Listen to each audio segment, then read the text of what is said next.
Bonjour, c'est une vidéo sur Ilan Potter. Là, demain ou après-demain, je ferai une vidéo histoire. Et aujourd'hui, c'est la vidéo sur... Non, je rigole, c'est pas une vidéo film aujourd'hui. Pourquoi ça serait une vidéo film aujourd'hui? Je fais jamais des vidéos histoire en ce moment. Bon, histoire aujourd'hui. De l'histoire, vous savez trop. Un bon livre. Les grands mythes de l'histoire de France. Là-dedans, vous avez des périodes de l'histoire, des chapitres sur les personnes. Donc, il y a la chronologie, si vous voyez bien normalement dans le livre. Il y a des dates. Bon, je vous le montre maintenant. Regardez, il y a des dates. Il y a des dates comme ça, beaucoup de dates. Si vous regardez bien, il y a des dates par ici, des dates par là. Et ici, il y a la Première Guerre mondiale. Ici, il y a des trucs pendant le 19e siècle. Par là aussi. Par ici, il y a des moments vers la mort de Louis XIV. Et Louis XVI, il accède au pouvoir. Et là, du coup, vous voyez des trucs sur la Révolution française. Et là, vous voyez à la fin. Et aussi, vous voyez par ici, normalement, par en bas, la Seconde Guerre mondiale. Donc là, ici, le crash boursier à New York, le jeudi noir, la capitulation.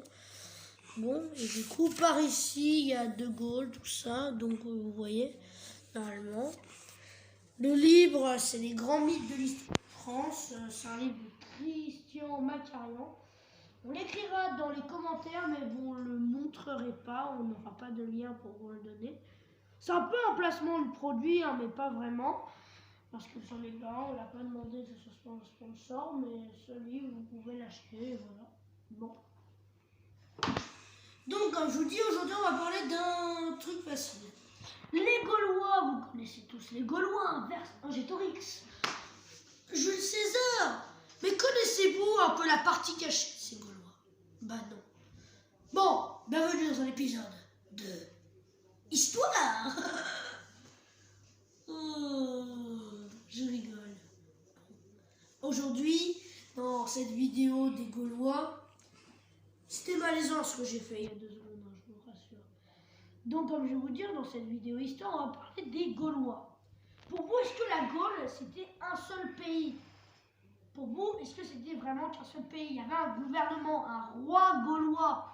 Bah non. En fait, le roi gaulois, vous savez ce que c'était? En fait, c'était des rois de tribus gauloises. Donc, il y avait les Arvernes de Vercingétorix. Mais c'était pas Vercingétorix, c'est le roi. Et ces Gaulois, ils se passaient toujours la guerre. Même s'il y avait des tribus gauloises qui allaient défoncer la République romaine quelques minutes ou quelques jours avant le combat contre l'autre tribu d'un côté. Donc, voilà. Et savez-vous que les rois gaulois, ils avaient une grosse armée. Les tribus étaient de grosses armées, de très grandes armées, très bonne économie, très bonne forêt, parce qu'il y avait beaucoup de forêts, donc ils pouvaient beaucoup cultiver. Ils savaient bien faire la guerre. Ils avaient de bons matériaux. Et aussi, ils avaient bon à se nourrir. Et après aussi, ce qui se passait bien, c'est que les Gaulois, ils en avaient un peu marre de la tribu d'à côté. Ils en avaient un peu marre d'eux-mêmes. Donc, à la fin, en mois 58 avant Jésus-Christ, les Romains envahissent les Gaulois. Donc, les Gaulois, ils se font envahir pour une fois par les Romains. C'est un peu horrible, des fois. Je ne vais pas vous le cacher. Et du coup, les Romains font des batailles pendant très longtemps. Et le roi et le fils, le père de Vercingétorix, fera la guerre avant son fils. Parce que son fils est très jeune. Parce qu'il est tellement jeune à l'entrée de sa première bataille, donc Gergovie, il avait 18-19 ans. Il était jeune. Il avait 18-19 ans. Donc les premières batailles, elles avaient été gagnées. Gergovie avait été gagnée par le grand et symbolique Vercingétorix. Et après, qu'est-ce qui s'est passé? C'est qu'à Alésia, il y a eu un problème. Il y a eu un siège, le siège d'Alésia.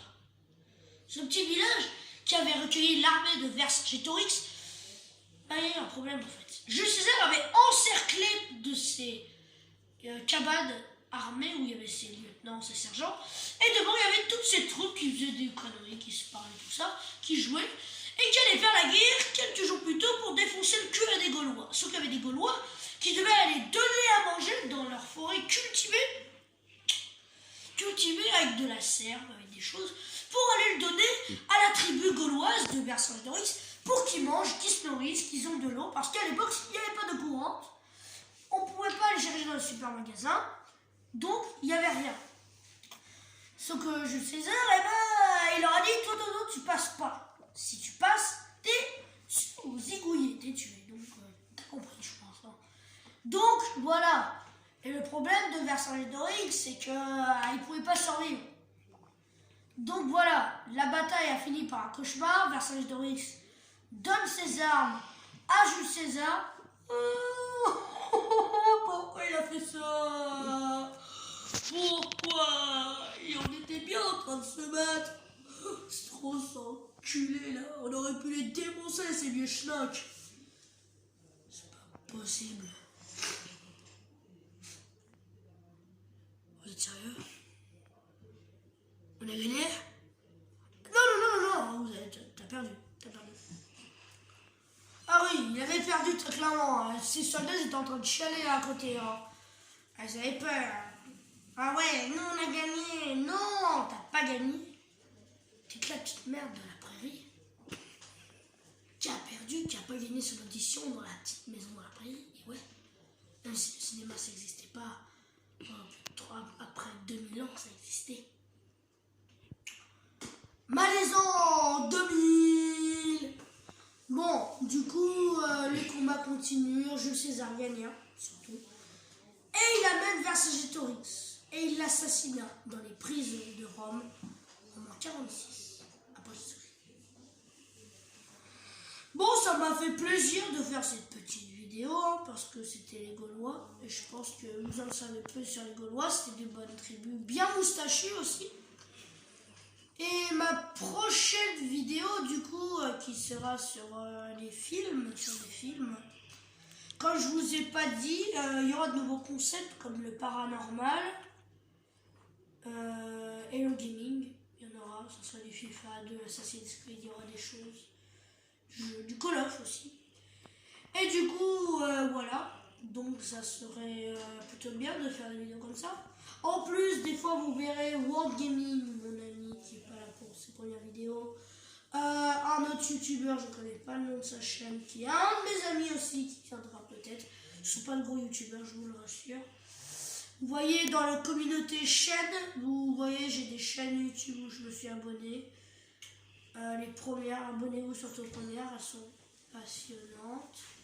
Et voilà, et du coup, regardez, Matsop et des films, surtout, c'est une bonne chaîne. Allez regarder Histoire Géo, question d'histoire. Si vous voulez un peu de rigolade, regardez des trucs rigolos. Et à une prochaine fois.